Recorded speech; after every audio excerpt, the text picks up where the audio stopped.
Irmãos e irmãs, graça e paz. Vamos refletir o texto de Marcos, capítulo 9, versículos 21 ao 24, que diz o seguinte: Perguntou Jesus ao pai do menino: Há quanto tempo isto lhe sucede? Desde a infância, respondeu. E muitas vezes o tem lançado no fogo e na água para o matar. Mas se tu podes alguma coisa, tem compaixão de nós e ajuda-nos. Ao que lhe respondeu Jesus: Se podes, tudo é possível ao que crer. E imediatamente o pai do menino exclamou: Eu creio, ajuda-me na minha falta de fé. Estamos vivendo um momento, irmãos, em que muitos estão clamando por um milagre em suas vidas ou na vida de seus amados.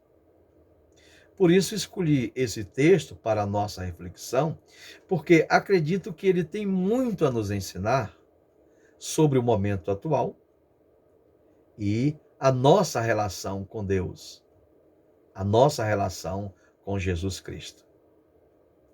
O que estava acontecendo naquele momento?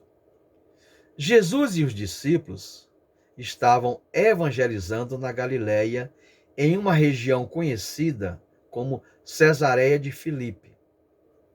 Filipe era um dos filhos de Herodes o Grande.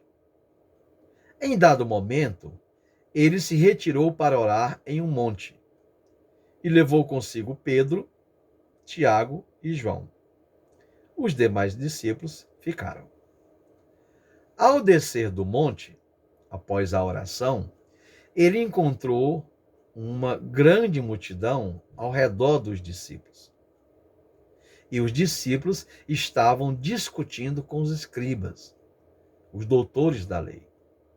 Ele perguntou o que estava acontecendo, e um homem respondeu do meio da multidão que havia levado seu filho possesso de um espírito mudo para Jesus expulsar. Como Jesus não se encontrava, ele pediu que os discípulos expelissem aquele demônio, mas eles não conseguiram, não puderam. Este era o motivo da discussão.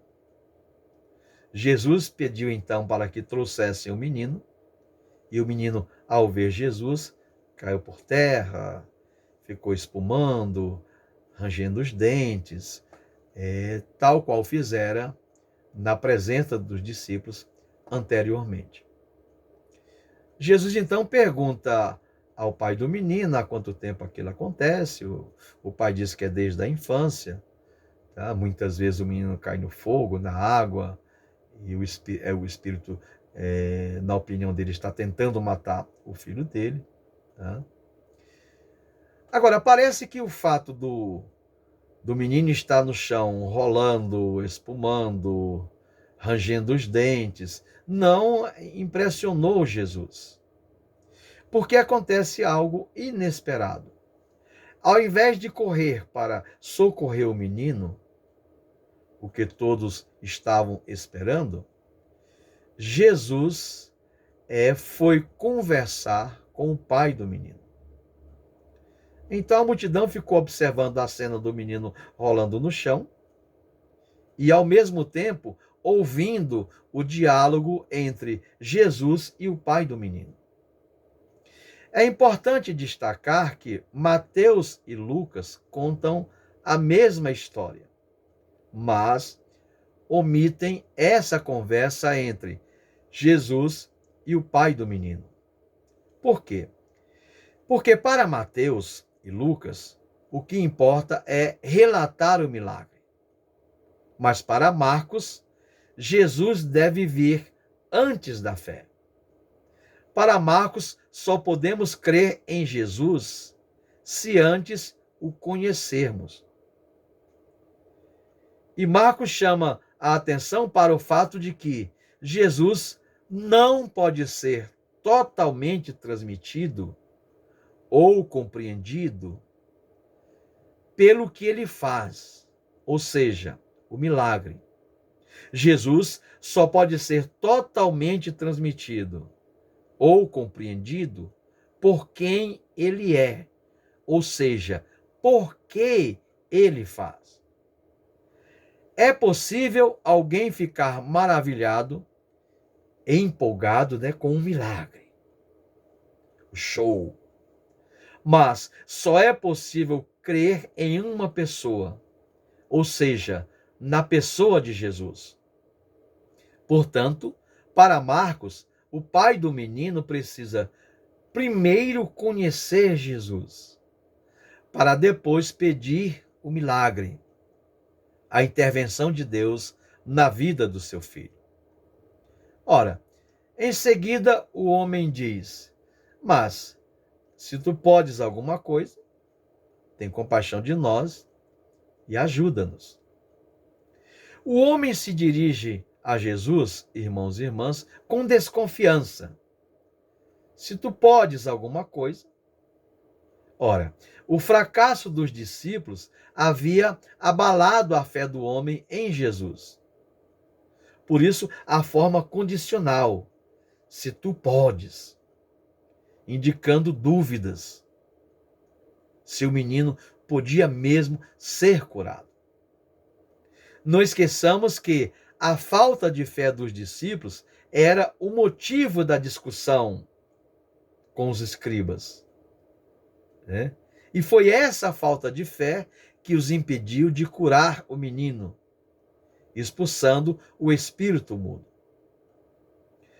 Quando o homem diz: tem compaixão de nós e ajuda-nos, faze agora, eu tenho pressa, o pai toma para si a defesa do menino.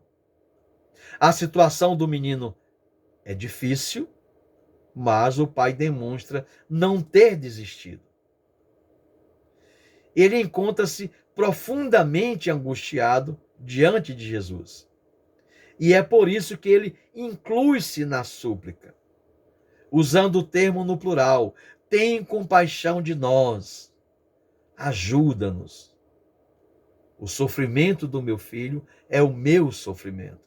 A libertação do meu filho é a minha libertação. Então Jesus responde: se podes, tudo é possível ao que crer. E temos a impressão que Jesus fala em voz alta: se podes, tudo é possível ao que crer. Jesus deixa claro que é a fé o que une a fragilidade humana e o poder de Deus. Em outras palavras, o que nos impede de receber o que pedimos a Deus é a nossa descrença, não a limitação do poder de Deus. Deus pode todas as coisas, mas a fé é o meio pelo qual a autoridade divina manifesta-se em nossas vidas. Ora, irmãos e irmãs, ao afirmar que tudo é possível ao que crer, Jesus não estabelece limites ao que Deus pode fazer. Por isso, a descrença do Pai é uma barreira à atuação de Deus. No entanto, isto não significa que, com fé, a pessoa pode fazer o que quiser. Significa que aquele que tem fé não estabelece limites ao poder de Deus. Através da fé, é possível superar toda e qualquer limitação humana. Os discípulos fracassaram porque não acreditaram que podiam. Jesus está dizendo ao homem, em outras palavras, irmãos e irmãs, você precisa entender que é a sua fé que garante a cura do seu filho. Se você não acreditar em mim, eu nada posso fazer para lhe ajudar. Ou seja, a cura de teu filho depende não somente de mim, mas de você. Esse é o sentido do texto no original grego. A cura do teu filho depende não somente de mim, mas de você. Imediatamente, então, o pai do menino exclama: Eu creio! Ajuda-me na minha falta de fé. Ele grita. Né? O texto original essa é a ideia, né? Ele grita: Eu creio! Mas em seguida reconhece que a sua fé não possui uma base sólida. E exclama: Ajuda-me na minha falta de fé. E esta, irmãos e irmãs, é a descrição do estado mental e espiritual do pai do menino. Ele ainda tinha fé, porém desejava mais fé. Ele reconhece a sua incredulidade e os limites da sua fé imperfeita. No meio evangélico atual, irmãos e irmãs, existem muitos que se assumem como homens e mulheres de Deus. Existem também denominações evangélicas que prometem milagres e curas para toda e qualquer situação que o ser humano possa viver. Quando estava preparando essa reflexão,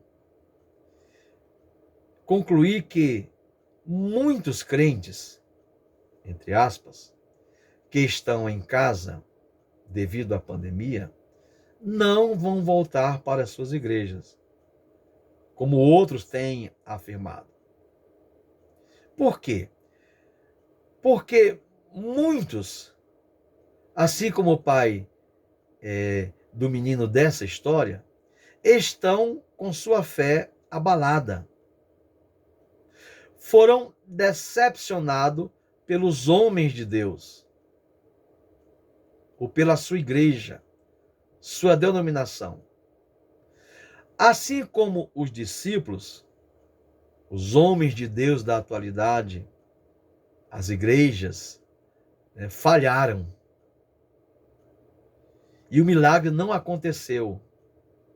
E o familiar, o amigo, desse irmão e dessa irmã, não foi liberto. Pode até ter morrido. Afinal, são 370 mil mortos. E muitos lares evangélicos estão enlutados. Alguns perguntam aos decepcionados na fé. Uma pergunta que poderia ser feita a esses que estão decepcionados. Você conhece a Jesus? Ou você foi atrás simplesmente do milagre? Para que tenhamos uma fé sólida, irmãos e irmãs, precisamos primeiro conhecer a pessoa, o homem, conhecer Jesus. Conhecer o milagre, somente o milagre, não é suficiente. Essa é o eixo, do texto de Marcos. Por quê? Porque quando conhecemos Jesus, nada abala a nossa fé. Porque sabemos em quem temos crido. Como disse o apóstolo Paulo, eu sei em quem tenho crido. Jesus está nos dizendo, então, irmãos e irmãs, nesse texto, que nossas vitórias espirituais não dependem dos que se apresentam como homens de Deus. Nossas vitórias espirituais não dependem do templo, da denominação que frequentamos, mas dependem da nossa fé em Jesus, da nossa fé no Cristo. Portanto, não devemos nunca duvidar do poder e da fidelidade de Deus na vida daqueles que conhecem a Jesus. Pois Jesus é o Senhor dos milagres. E quando Ele é Senhor das nossas vidas, nada nos abala. Amém.